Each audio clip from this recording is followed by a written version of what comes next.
Okay. I'm with Linda Scheid. We are at the Food Bank of Siouxland. She's going to explain how Paul Davis came to her rescue.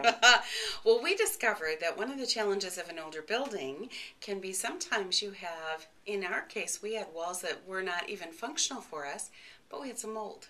And of course, we store food, and we can't have those two together. Oh. So we started looking around for who would be certified to do mold remediation, because it's not something to mess with. You can't just take any group of volunteers and go out there and start hacking down these walls. You got to know how to contain it, how to make sure you don't make it worse, how you don't spread it with the other areas of the building.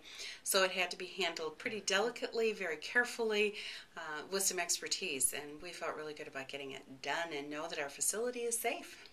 Perfect. Yeah. So who'd you work with over at Paul Davis? Well, our initial contact was leaving the company just as we reached out, so George Jacobs stepped up and took over our project, and George was great to work with. He and I got to know each other fairly well, I would say, because we had several conversations as we worked our way through this project.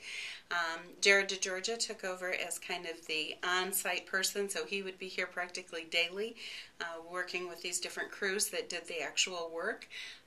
And Ron was in. Rob Ritter? Yes, was in several times. Very informative. When we had some questions about what does this mean and how's that working and what about this question, I got answers. And that was wonderful. Oh, good. So how long did it take him to complete your project? Oh my gosh. We had two separate sections in the building, so they did one, sealed off that part of the building, fixed that.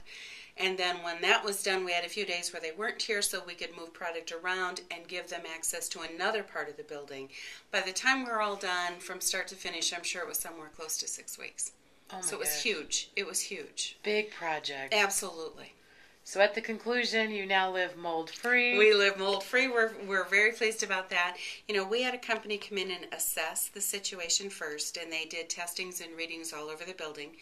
Gave us those results. We used that to determine what we needed to do. They came through and retested at the end of the first phase before we did the second phase. And then that company came back at the very end and retested again and were able to give us a clean bill of health. Oh, That feels awesome.